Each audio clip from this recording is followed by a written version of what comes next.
안녕하십니까. 마이바이의 회계 이야기 마이바입니다.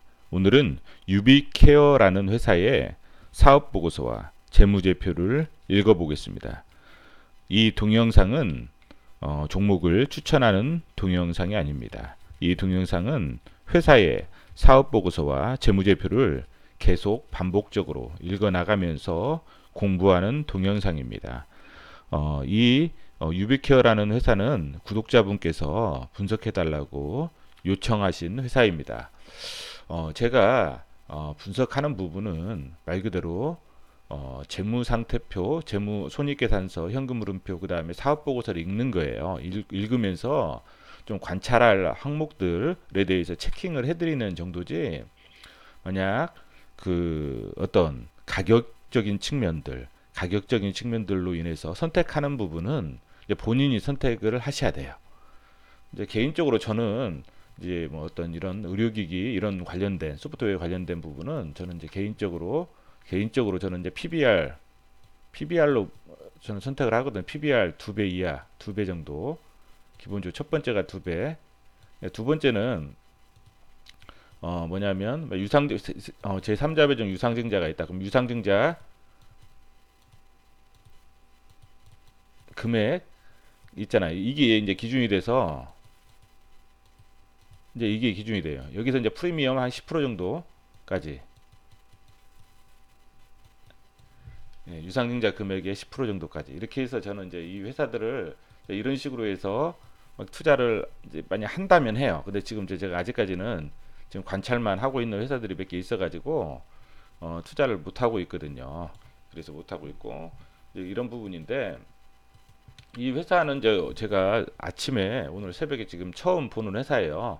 처음 보는 회사라서 처음 사업보고서를 읽는 거죠. 이 회사에 대해서. 그렇기 때문에 제가 좀 많이 좀 상상력을 발휘를 해서 아마 말씀을 드릴 거예요. 그러면 여러분들이 혹시 이 관심 있는 관찰 대상으로 선정해 놓은 분들은 그러한 관찰 대상 포인트를 좀 뭐랄까 피드백을 하셔야 돼요. 꼭 숫자로. 회사와 통화를 한다든지 커뮤니케이션을 한다든지 하면서 피드백을 꼭 하셨으면 좋겠어요. 저는 왜냐하면 사업 보고서를 처음 봤을 때는 그냥 숫자만 가지고 비율만 분석해서 이렇게 나가는 것보다는 뭔가 좀 상상력을 발휘해서 이렇게 보는 게 좋아요. 처음 보실 때는. 그 다음에 두 번째 볼 때는 뭐냐면 이제 뭐 관련된 비율 분석은 다 하시는 거예요. 그 다음에 세 번째 볼 때는 회사하고 커뮤니케이션도 다 하는 거예요.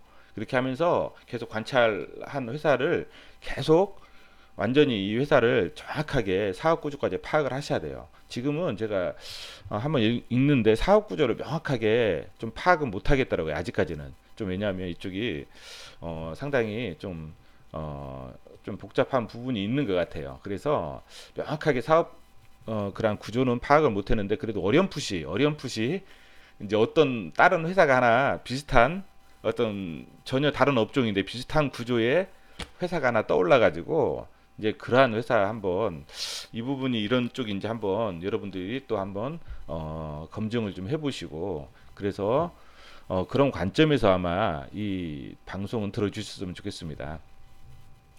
지금 손익계산서를 먼저 읽어볼게요. 손익계산서는 일정 기간 회사의 경영 성과를 나타내는 그런 보고서예요. 그래서 2017년도 그렇죠. 3분 누적 2018년도 9월까지죠. 여기도 9월까지 3분기라고 하지 말고 9월이라고 합시다. 9월까지 누적 해서 비교를 해서 한번 읽어볼게요. 581억 전년도 누적 581억에서 717억까지 136억이 증가했죠. 전년 3분기는 198억, 그래서 254억, 올해는 그래서 55억이 증가했어요. 그렇죠. 3분기가 좀 많이 증가했죠. 매출 총이익 보니까 지금 어때요? 매출 총이익도 많이 증가했죠.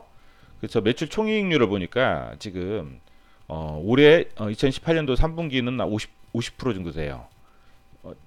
2017년도 3분기는 뭐예요? 51%. 약간 매출 총이익은 줄어들었죠. 그쵸? 누적으로 봐도 52%에서 전년 대비해서 50.8% 줄어들었어요. 매출 총이익률은. 매출 총이익률 한번 나중에 그 비용의 성격별 분류를 보면서 한번 분석을 해보셔야 돼요. 왜 줄어들었는지 이렇게 두 가지 관점에서 보시면 돼요. 매출 총이익률은 뭐예요? 매출 총이익률은 뭐예요? 여기 지금 매출 원가가 뭐가 있어요? 상품이 있어요. 상품. 그렇죠? 상품이 있고 또 하나가 뭐예요? 제품이 있잖아요. 제품 원가. 그쵸? 상품 원가와 제품 원가가 있어요. 상품은 뭐예요? 그냥 내가 매입을 해서 파는 거잖아요. 그러면 상품 원가가 증가했을 수도 있고, 그렇죠? 이건 마진이죠. 마진. 그 다음에 제품은 뭐예요? 내가 생산이요. 생산. 제조원가 명세서에서 온 거란 말이에요. 생산. 그러니까 생산이 좀 어떤 비효율적으로 일어나서 제품 원가가 올라갔을 수도 있잖아요. 두 가지 관점에서 한번 보셔야 되는 거예요. 만약 제품 원가는 별로 안 올라갔는데 상품만 마진이 좀 덜 남는다. 그러면 어떤 생산의 어떤 문제보다는 어떤 그 상품 원가가 올라간 부분이잖아요. 그래서 이런 부분들은 생산 효율성 그렇게 나빠지지 않을 수가 있단 말이에요. 그래서 이런 부분들 한번 분석을 해보셔야 돼요. 매출 총이익률 이런 부분들. 영업이익률은 지금 증가했어요. 그렇죠? 지금 2017년도 9월까지 57억에서 77억. 그다음에 2018년도 3분기는 17년도 3분기가 18억에서 2018년도 3분기 32억. 14억이 증가했고 19억이 증가했죠. 그래서 영업이익률은 12.8%, 전년도 3분기 9.08%에서 상당히 많이 증가했죠. 영업이익률이. 그리고 10.8% 누적으로 전년도 9.99% 많이 증가했죠. 이건 뭐냐면 영업이익률은 뭐예요? 매출 총이익률 곱하기 매출 총이익분의 영업이익이라고 했죠. 저번에. 매출 총이익률은 아까 여기 이 부분이라고 했죠. 생산과 어떤 제품, 상품의 마진. 그렇죠. 생산성과 상품의 마진. 하여튼 이 부분은 줄어들었다고 했죠. 매출 총이익률은. 근데 이 부분이 늘어났어요. 즉 뭐냐면 이 영업 쪽. 판매비와 관리비가 많이 효율화됐다는 거죠. 그러니까 뭐냐면 판매비와 관리비는 뭐예요? 관리의 효율성, 영업의 효율성, 광고의 효율성, 여러 가지 그런 부분이 영업 조직의 효율성, 어떤 조직의 효율성이 좀 많이 증가됐다는 거예요. 그렇죠? 이런 부분. 그래서 영업이익률이 좀 많이 증가가 됐다. 그렇지 않고 또 한 가지 관점은 뭐냐면 어떤 고정비가 있는데 그래서 매출이 매출 성장이 좀 많이 됐잖아요. 매출이 증가해서 매출이 증가한 것보다 영업이익 증가하는 게 더 크잖아요. 고정비에 의한 영업 레버리지 효과 때문에. 그래서 영업이익률이 좀 증가했다. 이런 부분 이 관점에서 이렇게 보시면 될 것 같아요. 그래서 영업이익률은 좀 많이 증가했죠. 당기순이익도 어때요? 증가했죠. 12억 증가했고 누적으로는 3분기는 8억 증가했고 그렇죠. 그래서 이렇게 증가했어요. 좀 그래서 이게 어디로 가요? 이 잉여금으로 이제 당기순이익이 누적이 많이 됐어요. 지금 많이 쌓였죠.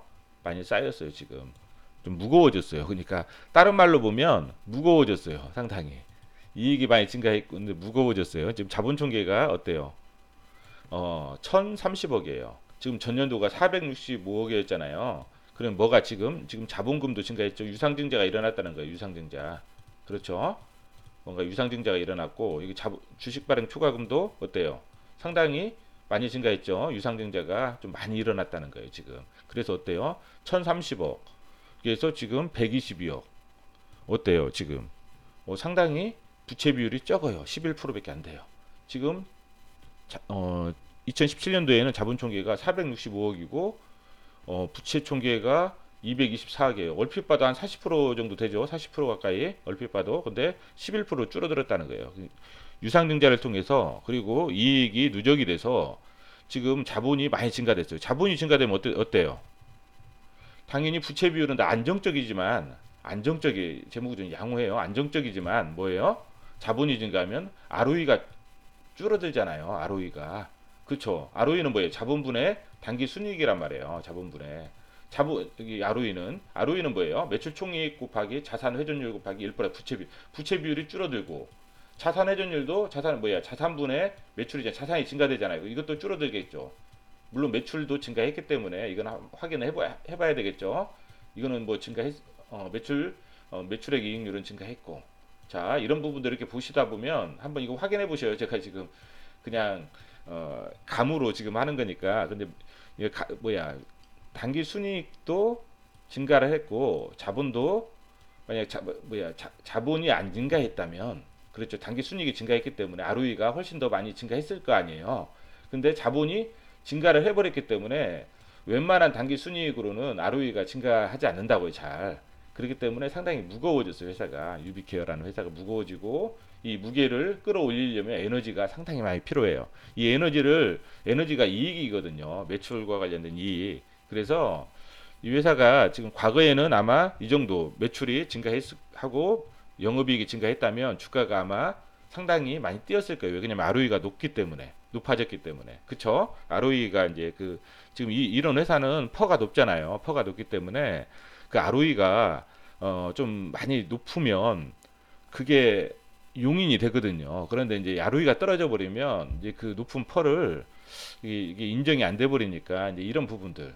과거 같으면 이게 주가가 많이 상승했을 거 아니에요. 그쵸?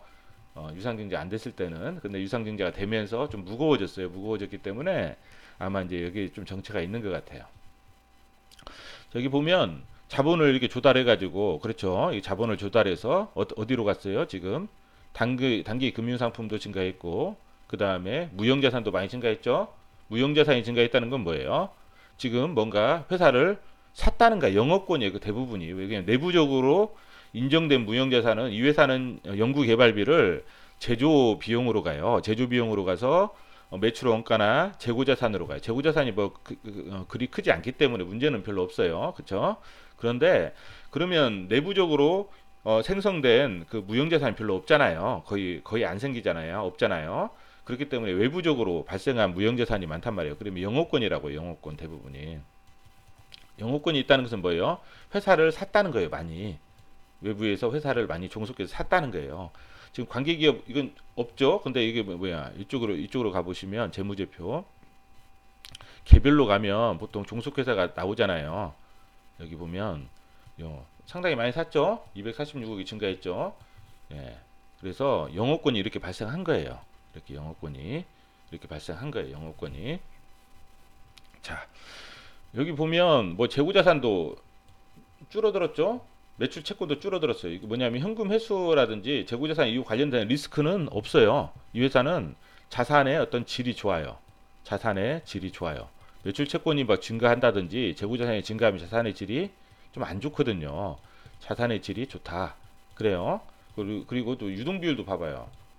좋죠? 유동비율 좋고. 그 다음에 당좌 비율도 어차피 재고자산 없으니까 거의 비슷하고 좋아요. 그리고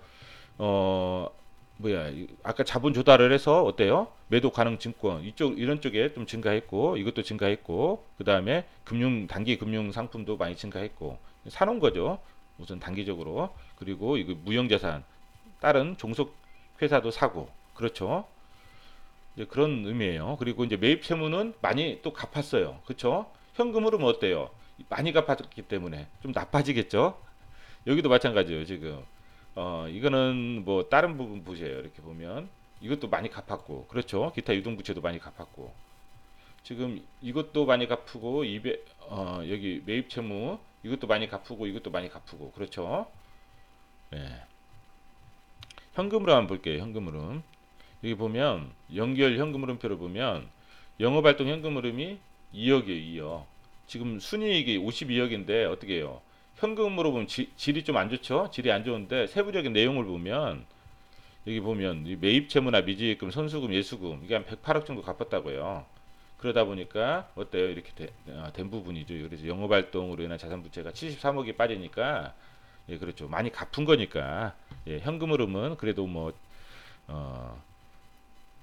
이런 부분이고 그리고 종속기업 취득, 순현금 유출 이런 부분 전환사채도 이 회사가 전환사채를 발행한 게 아니라 종속기업에서 발행한 거예요. 그렇죠? 그리고 예, 이런 부분 그래서 분기말 현금성 자산은 149억 그래서 뭐 187억에서 149억이니까 그렇게 나쁘진 않잖아요. 그리고 유상증자에서 현금이 좀 많이 증가가 됐죠. 예, 증가가 됐고 배당금도 지급하고 회사가 자 우리 한번 그러면 이 회사 같은 경우는 뭐 제가 따로 정리를 안 했어요. 정리를 안 하고 이렇게 보니까 그 매출이 꾸준히 증가하죠. 예상 매출이 이거니까 영업이익도 어때요? 꾸준히 증가하죠. 계속 증가해 왔죠. 쭉 증가하고 단기순이익도. 근데 이익률은 어때요? 이익률도 영업이익률은 그래도 꾸준히 증가하면서 올해 이제 예상이 이제 두 자릿수까지 좀 왔죠. 두 자릿수가 왔고 ROE가 유상 증자하면서 어때요? 많이 떨어져 버렸죠? 예, 무거워졌어요 지금 ROE가. 그렇죠. 이런 부분들 한번 검토를 해보시고, 그 다음에 여기 보면 매출 총이익률이 한 40%가 넘잖아요. 지금 40%가 넘기 때문에 한 이거 5년치 한번 보세요. 매출 총이익률 5년치 한번 보시면 장기적인 경쟁 우위는 있어요. 이 회사가. 왜냐하면 마진율이 40%가 넘는다는 것은 장기적인 경쟁 우위가 있다는 거예요. 근데 이게 지속적으로 그러니까 한 5년치를 봐가지고 5년치가 이 정도 40% 이상이 꾸준히 넘는다, 50% 가까이 된다. 그러면 이 회사는 장기적인 경쟁 우위가 있어요. 그래서 단기적으로 좀 뭔가 실적이 안 좋아질지라도 좀 어떤 좀 이렇게 장기적으로는 좀 좋아질 확률이 크다. 이제 이런 거고, 그다음 매출 총이익과 판매비 관리비 보니까 한 78%잖아요. 78%, 80%. 장기적인 경쟁 우위 이게 적을수록 좋아요. 이 율이 이 적을수록 좋은데 한 78%, 80%는 여기가 마지노선이에요. 장기적인 경쟁 우위가 있는 회사에서 한 80% 정도까지 매출 총이익 대비 판매비와 관리비가 그래도 이 회사는 상당히 장기적인 경쟁 우위가 있는 회사예요. 장기적인. 그래서 이 회사는 단기적인 어떤 관점에서 보는 것보다도 장기적인 관점에서 보셔야 돼요. 단기적으로는 왜냐하면 좀 이렇게 변동성이 좀 클 수가 있어요. 근데 장기적인 관점에서 좀 어떤 장기적인 그 경쟁 우위가 있는 회사이기 때문에 그런 관점에서 보셔야 돼요. 지금 종속회사가 이렇게 있어요.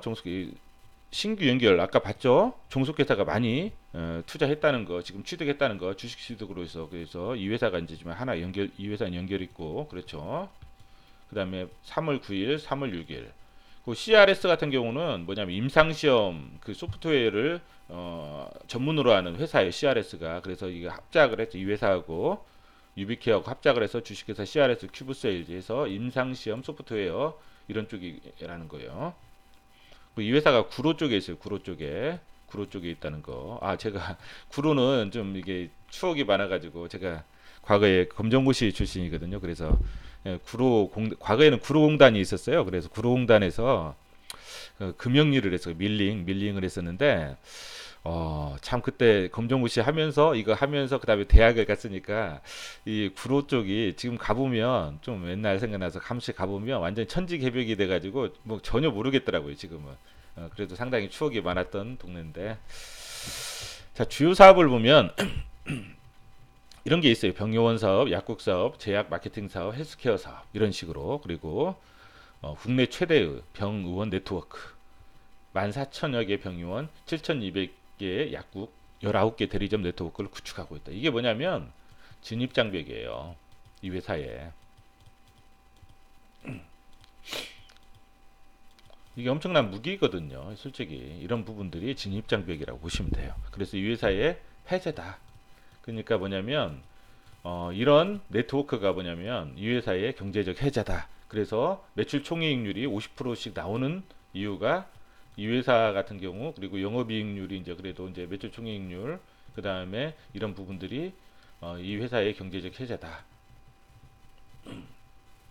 그리고 병의원 사업은 EMR 그렇죠. EMR 사업. 그리고 이런 부분 의사랑 이런 부분이 EMR은 뭐냐면 전자 의무 기록이에요. 기록을 했죠. 전자식으로. 과거에는 종이로 다 기록했잖아요. 근데 전자 의무 기록 장치가 EMR이라고 보시면 돼요. 우리가 2019년도 기획재정부 제가 이제 커뮤니티에다가 올려놨죠. 지금 이 부분이 이 이제 브로셔인데 한번 읽어보셔요. 다 꾸준히 출력을 하셔가지고 이제 보건 쪽에 보면 헬스케어 빅데이터 구축이잖아요. 이 헬스케어 빅데이터를 구축하려면 어떻게 해야 돼요? 당연히 이게 있어야 되겠죠. EMR. 자, 약국 사업.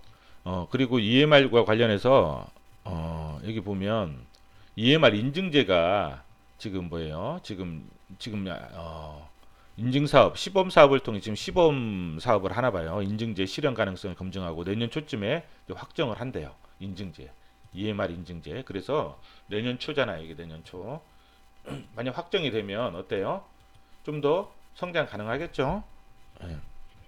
약국 사업 같은 경우는 유팜, 그다음에 유팜 포스, 그다음에 유팜 오토팩. 데이터 마케팅 사업은 어때요? 플랫폼, 그렇죠. 빅데이터를 제공. 여기도 마찬 여기 빅데이터가 있죠. 막 자꾸 뭔가 연결이 되죠. 그러니까 이 회사는 뭐 정책하고 이렇게 반대되는 회사는 아니에요. 뭐 이렇게 엄청난 도움을 받지는 않더라도 역행하는 사업은 아니라는 거죠. 예. 나중에 이쪽으로 확대할 예정이래요. 그러니까 제약시장 분석을 통해 리서치 사업 및 시장 분석 사업. 이게 되면 저는 개인적으로 그래요. 야, 이 회사는 이런 것들이 좀 많이 확대가 되면 이 회사 자체적인 그 현금 흐름을 가지고 나중에 투자를 해도 되겠다. 그렇죠. 주식 투자를 해도 괜찮을 것 같다. 이제 그런 생각도 들어요. 의료기기 사업 같은 경우 이제 뭐야 지금 아날로그에서 디지털 기기로 시장 변화, 대체 수요가 증가하고 있다는 거죠. 그리고 의약품, 자동 제조기기 경우 같은 경우는 약국에서 유통하는 지금 5년 동안 10% 수준 안정적인 성장률을 기록하고 있다는 거. 헬스케어 사업은 지금 미래의 성장 산업인데 지금은 적자예요. 회사 현재는 지금 아직 이제 초기 단계. 신용평가를 보니까 A. 상거래를 위한 신용 능력이 양호하나 환경 변화에 대한 대처 능력이 제한적인 기업. 근데 제가 봤을 때는 상당히 양호해요. 제가 봤을 때 A보다 더 줄 것 같아요. 왜냐면 뭐 현금도 좋고 부채 비율이 11%인데 그리고 매출 채권이나 재고 자산도 그렇게 크지 않고 어때요?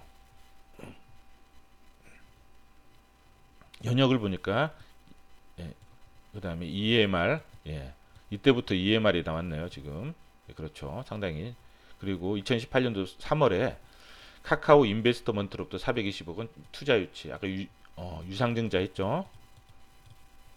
그 다음에 요양병원이 지금 엄청나게 늘어나고 있어 고령화 때문에.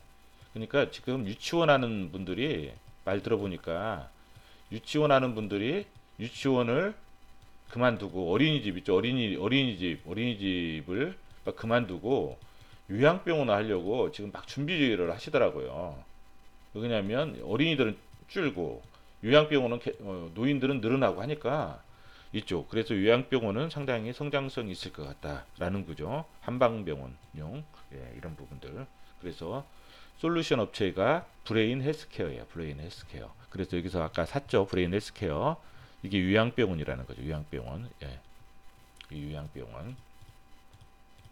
요양병원, 한방병원 관련된 어때요? 이 회사와 시너지 효과가 있겠죠? 이것도 임상시험, 빅데이터 관련된 이런 부분들도 회사와 다 시너지가 효과가 있는 회사들을 지금 M&A를 통해서 어떻게 해요? 지금 계속 붙이면 어때요?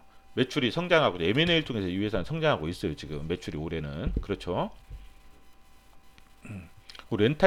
이것도 렌탈 사업도 어떻게 보면 사업 구조가 상당히 좋아질 수 있는 이제 부분이에요. 또 이 회사와 시너지 효과를 내면서 그렇죠. 병원 네트워크가 있잖아요. 병원 네트워크가 있기 때문에 그 네트워크를 이용해서 렌탈 사업을 충분히 할 수 있다는 거죠. 그래서 US 렌탈 케어 프로그램 출시 2018년도 3월에 국내 의료 임상시험 소프트웨어 전문 회사인 CRS 큐브와 합작법인 CRS 큐브즈 세일즈 설립. 그렇죠. 그래서 이 회사는 지금 요양병원 하나의 체크를 해주셔야 돼요. 요양병원 고령화 그 다음에 뭐예요? 렌탈 사업 이게 사업 구조가 상당히 그 병의원 그 다음에 약국 관련해서 어때요? 병의원 쪽 네트워크와 관련해서 충분히 시너지 효과가 있을 수가 있어요. 그쵸? 이 부분 한번 관찰해 보셔야 돼요. 두 부분은.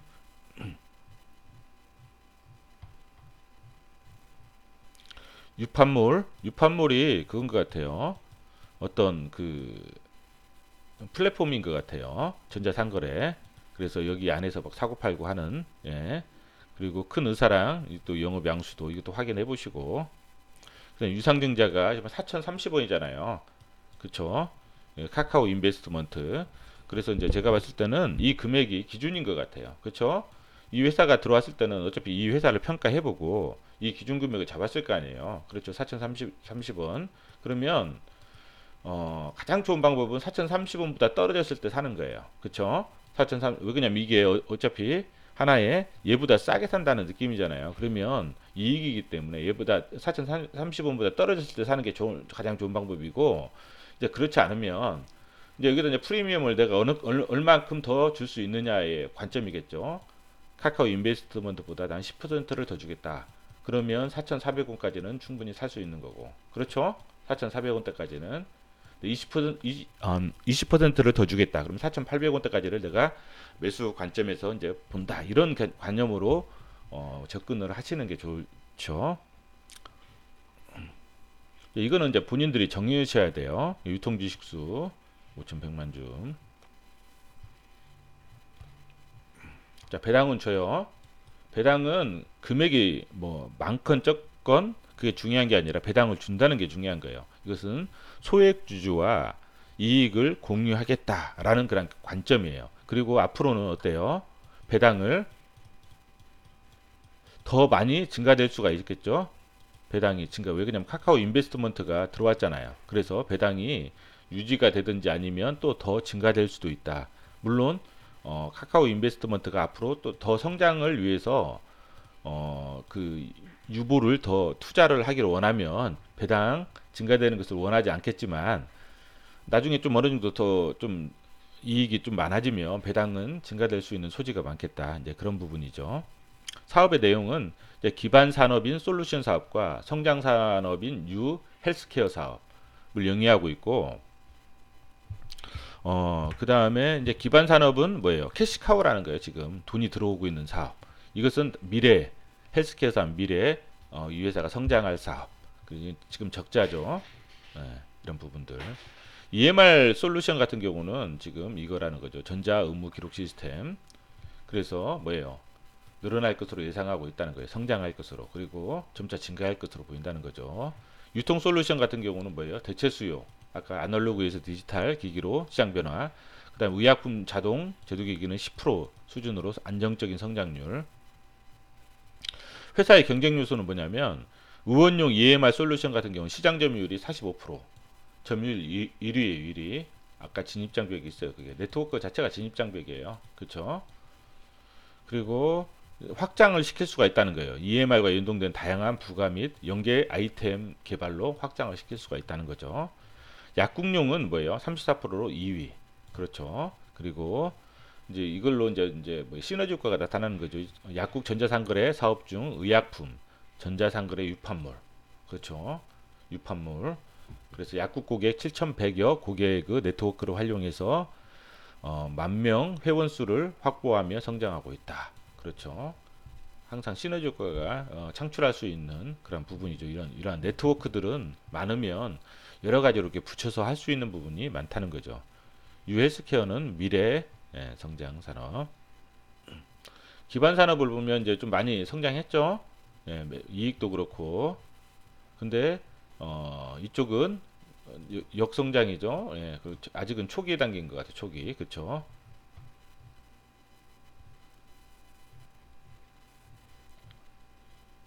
자, 이런 부분이 있다는 거죠. 브랜드가.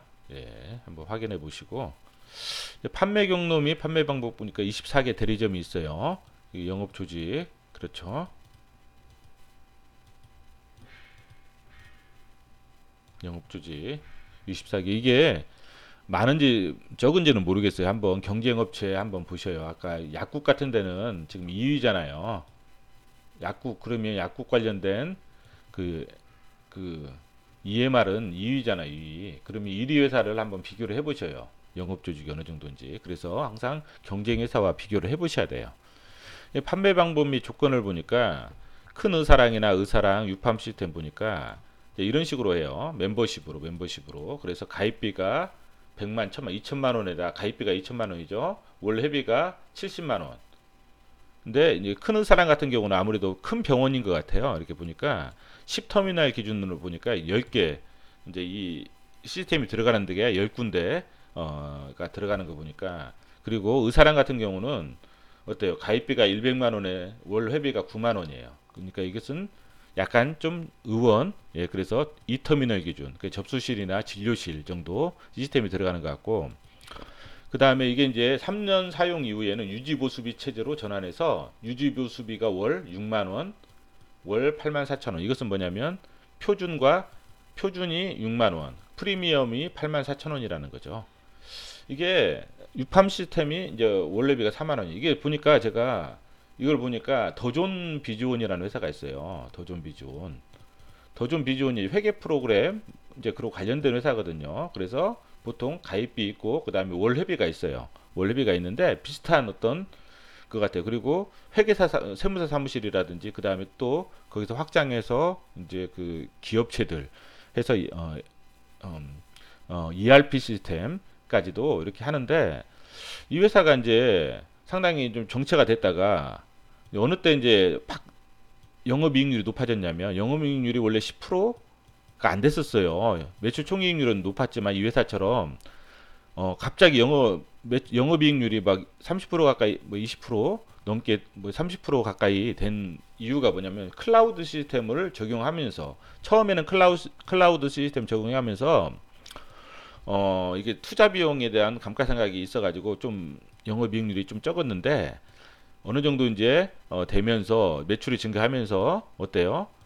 이제 사람이 할 것을 그냥 내부적으로 자체적으로 다 해버리고 하기 때문에 영업이익률이 팍 뛰어버렸거든요. 매출도 뛰고 하면서 이 회사도 모르겠어요. 지금 시스템이 어떤 시스템인지는 제가 이 회사를 오늘 처음 봤기 때문에 모르지만 어떤 이런 구조들이 더 좋은 비즈온이라는 회사와 좀 비슷하다라는 생각을 해요. 그래서 어떤 프로그램이잖아요. 이 회사도 그렇죠. 그러면 이게 어떤 그냥 프로그램이 어떤 프로그램이 나중에 클라우드 시스템으로 뭐 이렇게 바뀔 수가 있는 건지 그런 부분들을 한번 문의를 해보세요. 그래서 회사가 만약 클라우드 시스템으로 바꿀 수 있는 여지가 있다.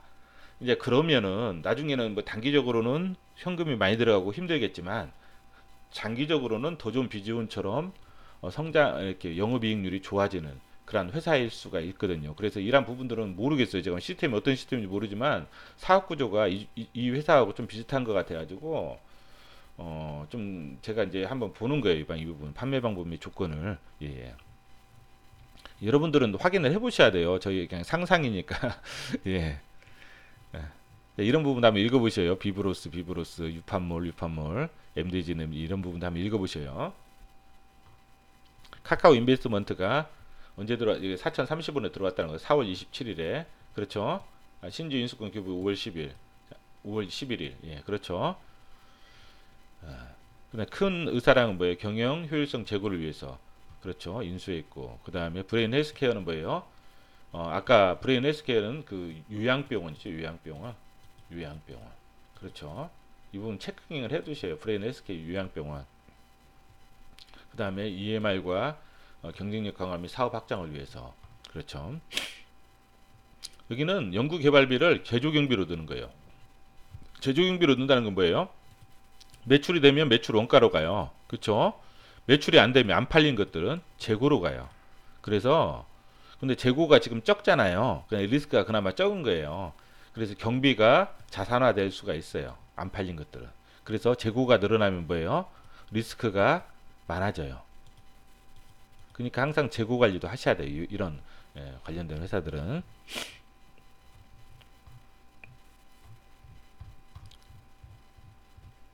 자, 그 다음에 닫고 이제 주석상 한번 볼게요. 주석상 보면 중요하지 않은 것은 그냥 넘어갈게요. 이건 아까 봤어요. 이건 봤고, 자 앞에서 이게 매출 채권은 많이 줄었죠. 리스크가 없다는 거예요. 지금 전기말 대비해서 좀 많이 줄었어요. 다른 것은 뭐 그렇게 큰 의미가 없고, 정상 회수기간 3개월 또는 약정일. 3개월 약정일. 근데 매출 채권 자체가 많이 줄었기 때문에 이건 큰 의미가 없어요. 대손 충당금은. 예. 전환사채는 종속회사 거라고 보시면 돼요. 우리 회사 거가 아니라 유비케어 거가 아니라 우리 샀잖아요. 종속회사를. 재고자산도 많이 줄었어요. 그쵸? 상품이 많이 줄었어요. 상품이 줄었다는 거 뭐예요? 상품 원가로 많이 갔다는 거죠. 원가. 그렇죠. 예, 매출이 많이 됐다는 거예요. 매출이. 예. 큰 의미는 없어요. 지금 종속기업 보면 이제 이게 이제 취득한 거죠. 브레인 헬스케어 다 이게 4개가 된 거죠. 이렇게. 이거는 올해 금전신탁 한 거고. 이 보면 종속기업 경영 성과를 보면 브레인 헬스케어도 매출이 한 32억, 브레인 CNC가 15억. 어때요? 매출은 증가될 수밖에. 이 회사가 합쳐지니까 K컨셉은 9억, 1억 6천. 그리고 이익도 꽤 늘어났죠. 그렇죠? 그렇기 때문에 이거는 M&A를 통해서 이번에 성장한 거예요. M&A를 통해서. 현금 흐름도 이렇게 보시면 예, 영업 활동의 현금 흐름. 예. 그래도 현금 흐름이 그래도 양호해요. 공동기업 비브루스와 유판물, 예, 인터넷 의약품 판매. 그렇죠? 이것은 뭐예요? 데이터베이스 및 온라인 정보 제공업. 비브루스는 비브루스 같은 경우는 영업 손실이죠. 33억, 매출은 29억 정도 되고 유판물은 예, 둘 다 적자예요. 둘 다 관계 지분법 적용 대상에서는 둘 다 적자다.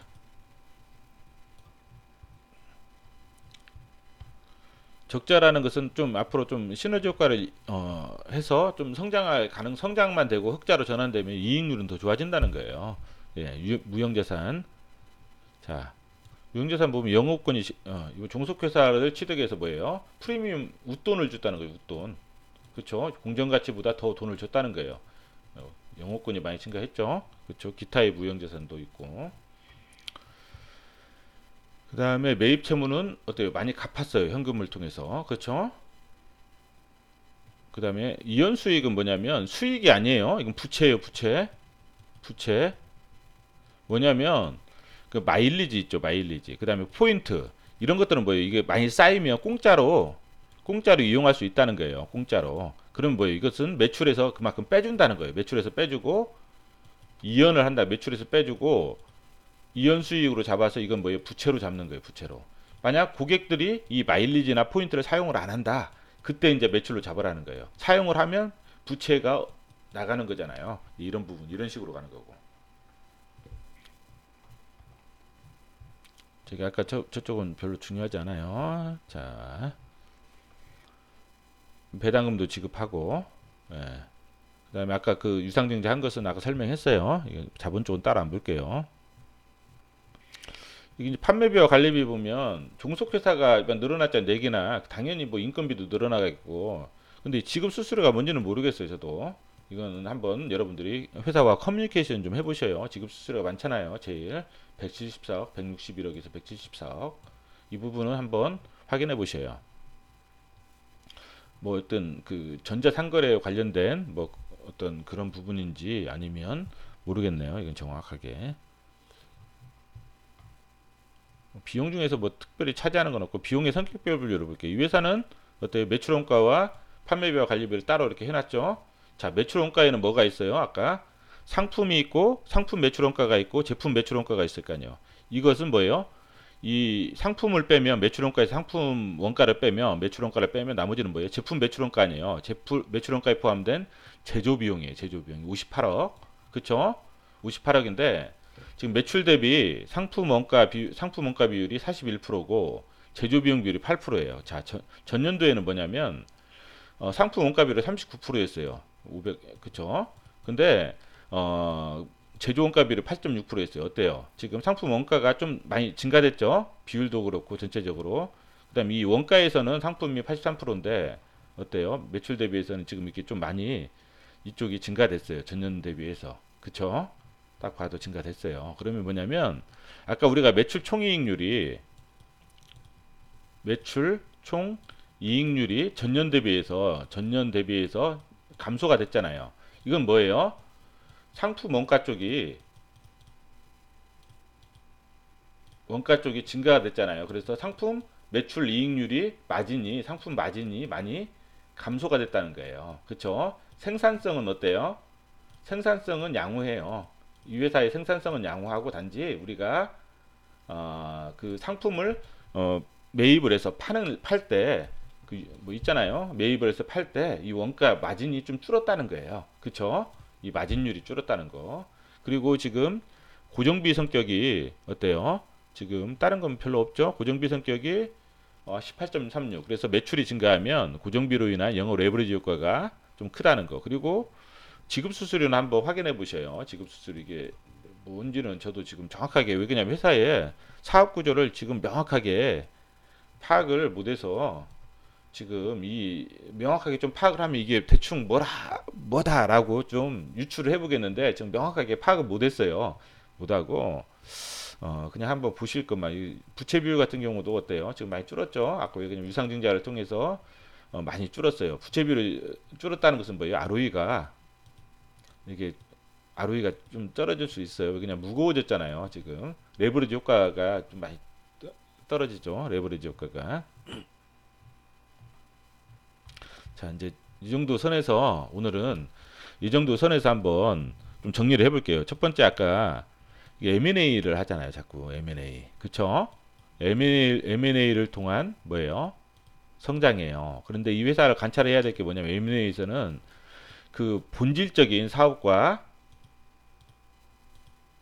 연관이 돼야 돼요. 그냥 문어발식으로 가면은 나중에 문제가 생겨요. 근데 개인적인 생각으로 연관이 많이 되는 것 같아요. 시너지 효과가 있는 것 같아요. 그렇죠? 시너지 효과가 있고 그다음 두 번째는 뭐냐면 지금 그 M&A를 통한 중에서 요양병원 있잖아요. 요양병원. 지금 요양병원이 많이 증가가 되고 있잖아요. 요양병원. 그렇죠. 고령화 사회. 그러면 어때요?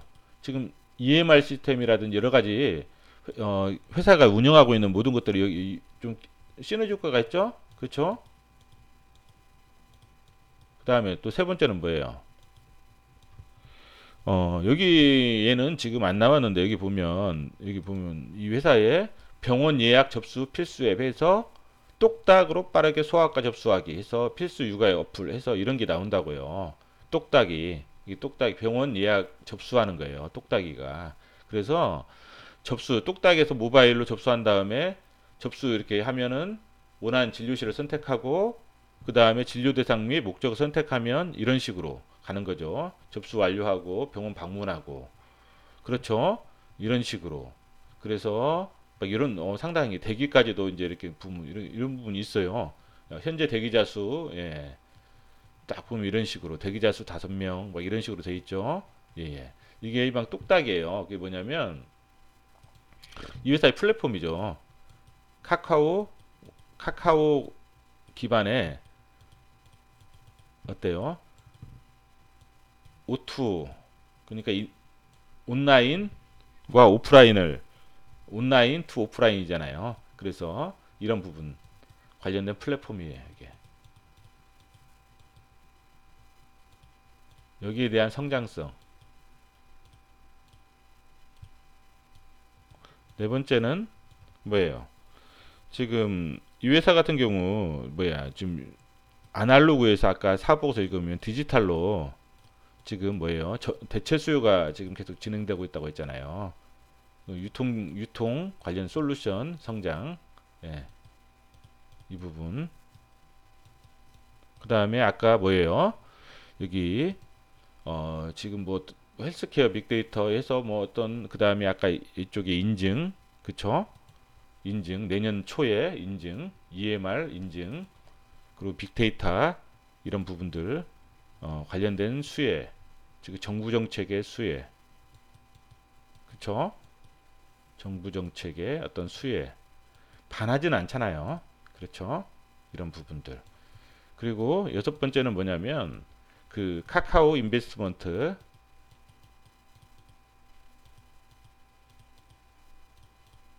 여기서 유상증자 금액 이게 하나의 기준으로 보면 될 것 같아요.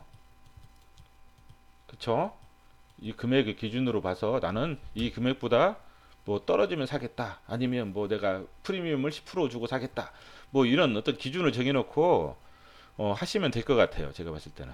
예, 예. 이런 식으로 하시면 될 것 같고 특별히 저도 이 회사의 어떤 사업 구조를 명확하게 좀 몰라서 또 하나는 뭐냐면 그 하나 더 그 아까 읽다 보니까 그게 있었잖아요. 그게 뭐죠? 그 렌탈 사업, 의료기기 렌탈 사업 있잖아요. 저는 이 부분도 상당히 좀 그 네트워크와 병의원 네트워크 있죠. 이것과 시너지 효과가 날 거라고 봐요. 좀 느낌이 몰라요. 느낌일 뿐이에요. 시너지 효과. 그런데 한번 관찰해 보시는 것도 좋을 것 같아요. 이 렌탈 사업 같은 경우도. 그리고 뭐예요? 사업 구조가 지금 이제 아까 그 더 좋은 비중과 좀 유사하다고 했잖아요.